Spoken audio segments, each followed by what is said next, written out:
15 years ago, Milford residents watching the Johnny Carson show were both shocked and surprised when a guest on the show cited a statistic mentioning Milford. In a drug-related statistic, Milford ranked third in the country, only coming behind two of the nation's largest cities. Considering its relatively small size, it appeared Milford had a very serious problem. However, the statistic was slightly misleading. Detective Narcotics Officer Omar Recor, an 11-year veteran of the Milford Police Force, clarifies the fact. Well, basically, the population in Milford at that time was very low as compared to what it is today. And the arrests that the police officers were making at the time were considerable. So in relation with the population, it was high. The percentage was high. Despite the large amounts of arrests, the amount of drugs flowing through Milford also bolstered its rank in the category mentioned on The Carson Show. David Morin from Community Counseling Center of Blackstone Valley explains the role of Milford's geographic location in the problem. I believe when that statement was made, it was made more relative to Milford's status as a dealing center because of its geographical location between Worcester, Boston, and Providence. It was the ideal area to send the drugs and then distribute from there. Whichever the cause, one thing was certain. Milford's small-town image had been shaken up. These scenes of drugs confiscated by Milford police during arrest illustrate the degree of the problem. Detective Recor comments on the extent of the problem at the time of The Carson Show. Drugs have been around for years, but they never surfaced. The media brought it to a surface with the rebellious college kids back in the early 60s. And as soon as it became public, the police department, police officers throughout the United States started to become aware that drugs existed. And that's when the arrest started. Mainly marijuana. Marijuana was a popular drug at the time, LSD, and there was heroin. And LSD kind of phased out and is coming back this year along with heroin. Upon further investigation, one finds that Milford's notoriety is not simply held in the eye of law enforcement officials. The town park earned an infamous reputation in other towns and states for its easy availability of drugs. It was popular not only here in Milford, but I grew up in Rhode Island, and it was known to me then, when I was in high school, that if you wanted anywhere, if you wanted a place to go that was really hopping, come to Milford, Massachusetts, and visit the town park. Part of the problem is also reluctance in the judicial system to impose harsh punishments. Robert Pederzoli, a 15-year veteran of Milford's court system and current chief probation officer, describes the usual process for persons arrested on drug charges. Talking 15 years ago, and there weren't too many repeat offenders in the drug program 15 years ago. Drugs were just starting to come onto the market about that time, or a few years before that, so most of the people coming before the courts were first-time offenders. Under the circumstances, a lot of the cases, or a good many of the cases, will probably continue without a finding. People were placed in drug programs to get counseling, to get help, and their cases would eventually be dismissed as long as they fulfilled the requirements as ordered by the court. With your more serious charges, people will probably give a more suspended sentence. I don't believe too many people were convicted at that stage of the proceeding, only because most of the people were first offenders at that time. After the initial shockwaves caused by The Carson Show, several programs were conceived in town to try and deal with the problem. Dave Morin recounts the beginning of Milford Assistance Program, now merged with Blackstone Valley Youth Guidance, and still one of the most successful programs from that era.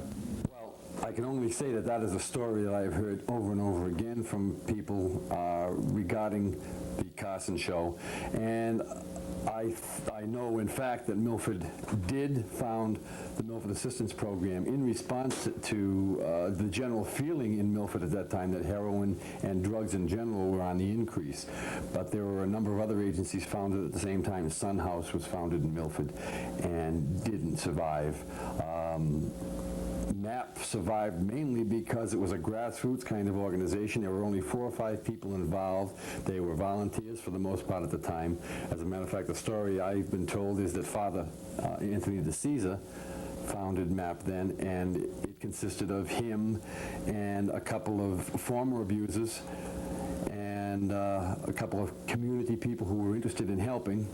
And basically, Father DeCesar couldn't pay these folks, so one person in particular who is still currently with MAP would work, and the way that Father DeCesar would pay him was to let him use his credit card to go out and get something to eat or to get gas.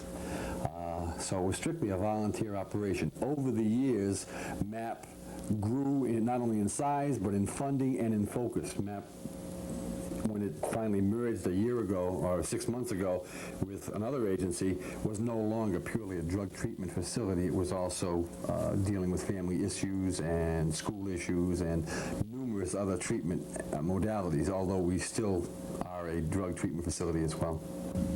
Today, the drug problem in Milford exists as strongly as ever. According to information provided by the Milford Police Department, in the last 2 years alone, over 400 arrests were made involving drug-related charges. Many complex facets are woven into the network of drug abuse. Today, more than ever before, the abuse of more than one substance, including the socially accepted but deadly alcohol, has risen greatly. I believe Milford definitely still has a drug problem. It is still growing, as it is across the country. There are some areas that there have been some improvements made in, but for the most part, the drug problem is growing. Specifically, cocaine is getting more and more endemic or epidemic. And I would say that MAP is finding that people are coming in with more polydrug abuse issues. By polydrug, I mean they are dealing with alcohol, cocaine, possibly heroin, sometimes addictions altogether, and that makes it difficult. Another drug that had a major impact in this area a number of years back, but has gone down considerably, is PCP angel dust. People have moved away from that considerably in recent years because of the press that it got, also because of the adverse effects of it. Most people, at the very least, suffer from incredible headaches as a result of its use, and some people, many people, have had actual psychotic breaks, some not returning from that. It's a very dangerous drug, PCP is.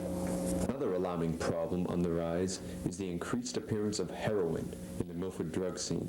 In recent months, several arrests have been made on heroin charges. Milford is a center spot, and we're getting people from Franklin, we're getting people from Rhode Island, we're getting people from Worcester, we're getting people from Hopkinton, Holliston. All the surrounding towns are coming here to the source. The source is here in Milford, and it's a matter of getting rid of that source. But heroin, I would say, leveled off in the mid-'70s and then has come back up since all the difficulties in what they call the Golden Crescent area, Iran, Iraq. All of the heroin coming out of there has found an easy access because of the political strife over there. It makes it easy for the smugglers to smuggle out. So heroin has increased again in the late 70s and the 80s in the country, not just in Milford.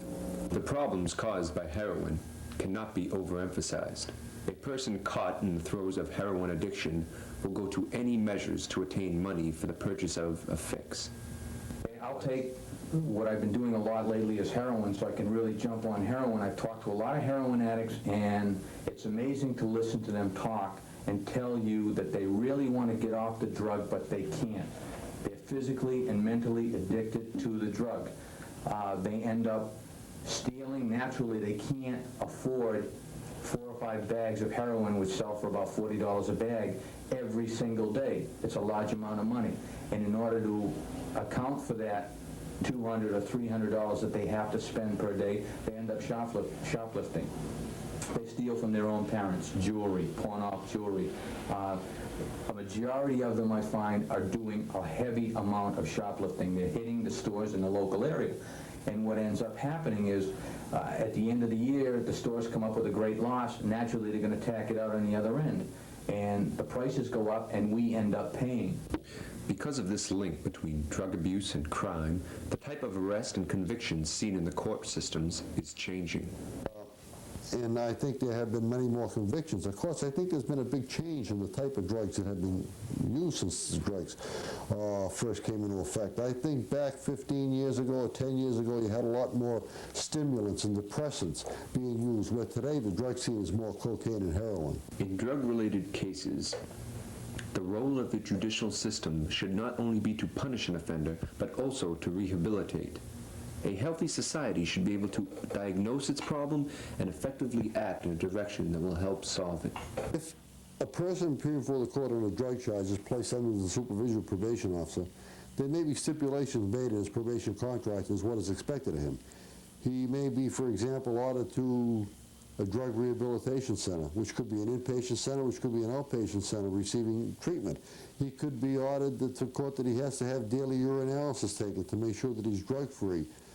He may be told that, you know, he has to make sure he has a legitimate job and he's working to get him off of the streets, quote unquote. So it all depends. It's up to the probation officer to follow the wishes of the court, the instructions of the court, and make sure that he follows the instructions and do what is expected of him. Of course, the primary responsibility of the probation officer under these circumstances is to protect innocent people and the public. And then it's to work with this drug person to help him with the problem. If a person is committed to a drug rehabilitation program, the personnel there have many tools at their disposal to deal with a wide range of problems. One of the most effective approaches is group therapy. And I strongly feel that the group treatment modality is the best because you find that people that are involved in a group don't get conned. In other words, if they are in a group full of substance abusers, they may be able to con me, the leader, or the other co-leader, but for the most part, they can't con the other users because they are experts at conning. They know a con when it's happening, and they call it to one another. So I think the best form of treatment for any substance abuser is group. Sometimes if a person's life is just totally fragmented by his substance abusing lifestyle, he needs to be removed from society in a therapeutic community. And most of these therapeutic communities run anywhere from 18 to 24 months. So you're talking about taking a person out of his existing family for an extended period of time. And some of them do very well in that program. It's a very tough program. It's almost like Marine basic training in the sense that they do break the person's character down and then they build it up. But the other thing that I find is that if a person completes that program, comes back to society, feeling better about himself, maybe having some education under his belt, and goes back into the same environment he left, there's a good chance he'll slide within a month. There's a good chance he'll go right down the drain. He has to change his living situation. He should move out of the immediate area and move away from the circle of friends that he previously associated with. As mentioned earlier, drug abuse is not merely an individual's problem to deal with alone. Through crime and a decay of ethics, a drug problem can race to the heart of a community, like the deadly dose of heroin a junkie shoots into his own arm. Members of the community can do their part. We do rely a lot on informants, good citizen informants.